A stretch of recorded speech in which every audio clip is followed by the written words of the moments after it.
कबीर कहते हैं, संगत से सुख उपजे, कुसंगत से दुख होए। कहें कबीर ता जाइए जहां अपनी संगत हो।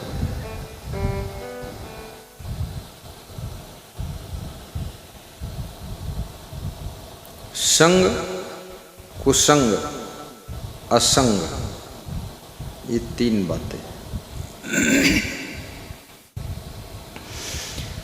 मनुष्य एक सामाजिक प्राणी है।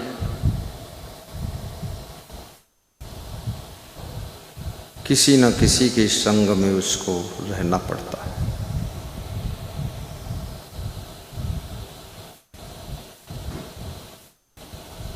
तुम दुकान पर सामान लेने जाते हो, थोड़ी देर के लिए दुकानदार का संग हो जाता है। दुकानदार के लिए थोड़ी देर के लिए ग्राहक का संग हो जाता है। तुम ऊधम सिंह नगर से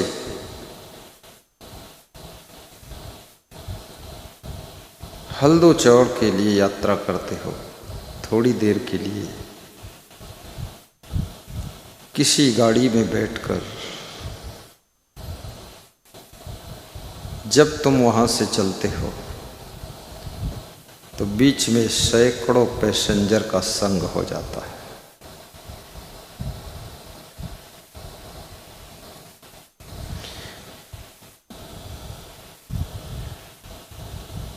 अलग अलग टाइप के लोग मिल जाते हैं।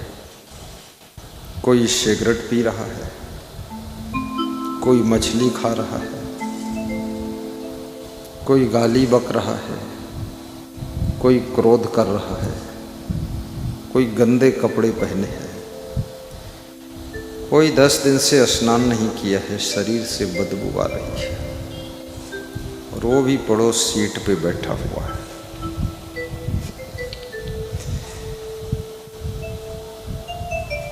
दस दिन का पसीना और पसीना से भीगे हुए कपड़े बदबू देने लग जाते हैं। लेकिन तुम्हारा उसके पास में बैठने का मन नहीं है, परंतु ऊधम सिंह नगर से ही हल्दो चौड़ आने का मन है। मजबूरी में उसका संग हो जाता है। जब तुम सत्संग सुनने जाते हो, सत्संग में भी बहुत से सत्संगी आते हैं, उनका संग हो जाता है। कई तरह के सत्संगी बैठते हैं।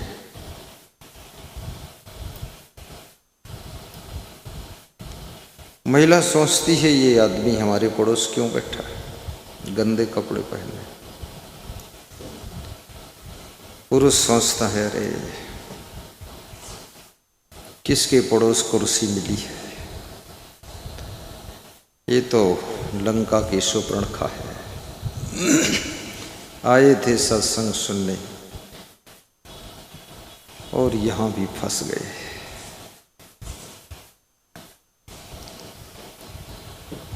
तुम साधु बन जाते हो तो दूसरे साधुओं का संग पड़ता है। कोई साधु अच्छे स्वभाव का मिल गया, तुमको अच्छा लगता है। कोई साधु थोड़ा तिरपट स्वभाव का मिला, उसके साथ तुम्हें बहुत दुख होता है।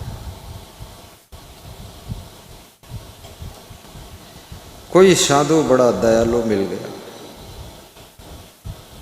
उसको फल प्रसाद में मिलता है और तुमको दे देता है, तुम खा लेना। और कोई साधु ऐसा मिल गया, तुम्हारे प्रसाद के फल को भी चुरा के खा गया। तुम सोचते हो एक ही फल था, कौन ले गया। पुलिस में नौकरी करो तो वहां भी विभिन्न पुलिस वालों का संग पड़ता है। चोर बनो तो तमाम चोरों की संगत होती है।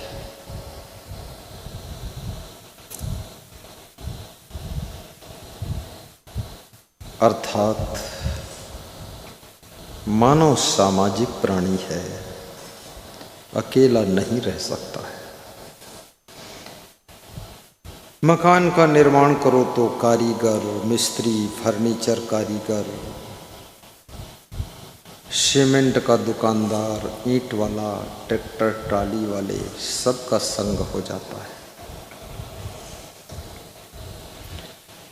सत्संग करो तो श्रोताओं का संग होता है।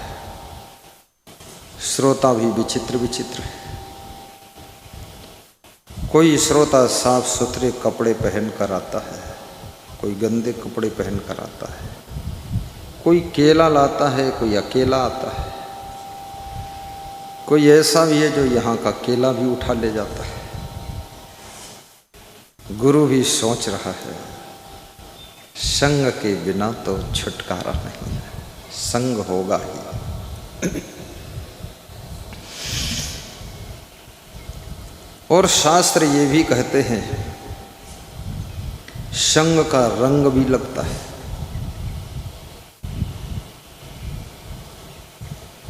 जैसा संग वैसा रंग। अच्छा संग अच्छा रंग, बुरा संग बुरा रंग। क्योंकि मनुष्य जड़ तत्व नहीं है, मनुष्य चेतन तत्व है। जैसे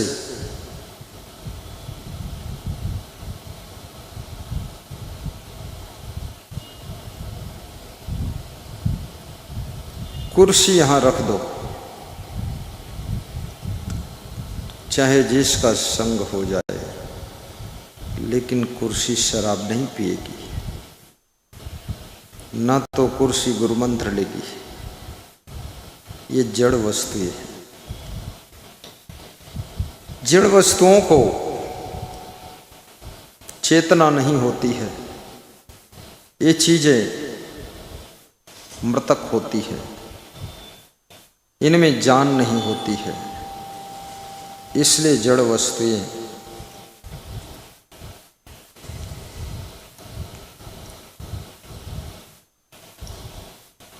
अच्छाइयों और बुराइयों से प्रभावित नहीं होती है। वही साड़ी वेश्या पहन ले और वही साड़ी सती सावित्री पहन ले और वही साड़ी एक भक्ताणी पहन ले, साड़ी पर क्या असर है? वो कपड़ा है। लेकिन कपड़ा जो पहनता है, किस तरह का कपड़ा पहनता है? कपड़ा पहनने वाले के ऊपर कपड़ा का असर पड़ता है। जहां जहां चेतना है, जहां जहां जीव है, आत्मा है, जीवन है, वहां वहां प्रभाव पड़ता है।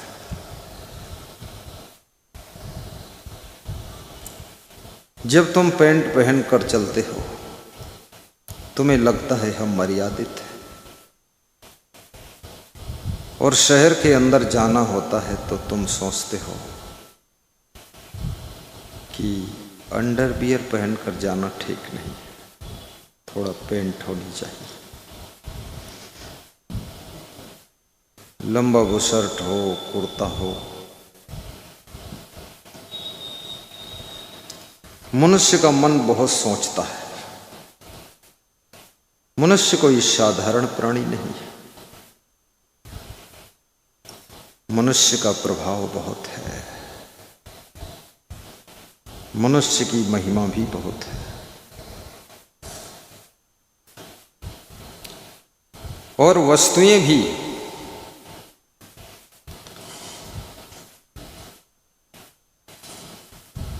वस्तुएं प्रभावित तो नहीं होती, परंतु वस्तुओं का महत्व संगत के अनुसार कम ज्यादा होता रहता है। फूल वही है जब मुर्दे पर चढ़ाया जाता है, उस फूल को गंदा माना जाता है।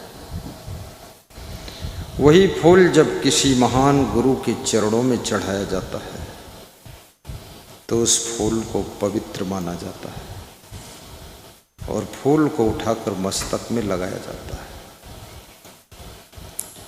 और वही फूल भगवान के मंदिर में चढ़ता है, उस फूल का और अधिक महत्व बढ़ जाता है। इसलिए याद रखना, मनुष्य तो वही है, लेकिन मनुष्य का प्रयोग कहाँ हो रहा है, तुम्हारा यूज कहाँ हो रहा है, तुम कहाँ इस्तेमाल हो रहे हो, और इससे तुम्हारी कीमत भी घटती बढ़ती है, महत्व भी घटता बढ़ता है। कांच की बोतल में दूध है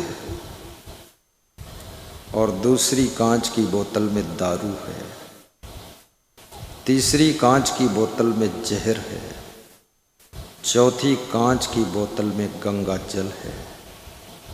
कांच तो कांच है, लेकिन उस बोतल के अंदर क्या है, जो है सो है, लेकिन उस बोतल का भी स्थान, महत्व, सम्मान, अपमान शुरू हो जाता है। दूध से भरी बोतल मंदिर में स्थान प्राप्त करती है, लेकिन दारू से भरी बोतल मंदिर में स्थान नहीं प्राप्त कर सकती है।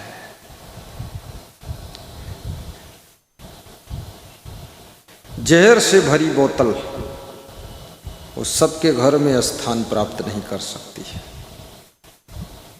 लेकिन गंगा जल से भरी बोतल घर घर में स्थान प्राप्त कर सकती है। इसलिए ये शरीर तो कांच की बोतल जैसा है, पर इसके अंदर भरा क्या है, जो भरा है उसके अनुसार तुम्हारा स्थान तय हो जाता है। इसलिए इसके अंदर वो चीज भरिए जिससे तुम्हारा महत्वपूर्ण स्थान हो।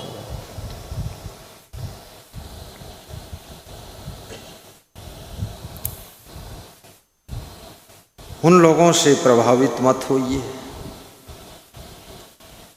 जो गुण विहीन है, कला विहीन है, ज्ञान विहीन है, चरित्रहीन है, उनसे आप प्रभावित मत हो।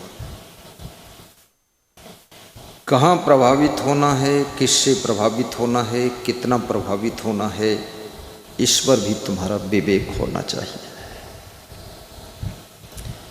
गलत जगह प्रभावित हो जाओगे, तुम्हारा मूल्य गिर जाएगा। फिर वही होगा, किसी गांव में एक चौबे जी रहते थे। चौबे जी अपने घर से निकले कि हम छब्बे जी बनेंगे, तो छब्बे बनने के लिए गए और ऐसी जगह गए कि वहाँ से दुबे जी बनकर लौटे। चौबे से छब्बे तो हुए नहीं, दुबे हो गए, 2 नंबर घट गए। किसके साथ में तुम्हारी फोटो खींची गई है, इससे भी तुम्हारा प्रभाव घटता पड़ता है। उनके साथ फोटो भी मत खिंचवाना जिनके साथ में खींची गई फोटो के कारण भी तुम्हारा वजन कम हो जाता है। तुम्हारे ऊपर लोगों को संदेह होने लगता है कि अरे इनके साथ फोटो खिंचाए, इतना भ्रष्ट आदमी है। उनके साथ फोटो खिंचवाइए जो तुम्हारे वजन को बढ़ा देते हैं, जो तुम्हारे महत्व को, तुम्हारे मूल्य को, तुम्हारी महिमा को और तुम्हारे प्रभाव को भी बढ़ा देते हैं।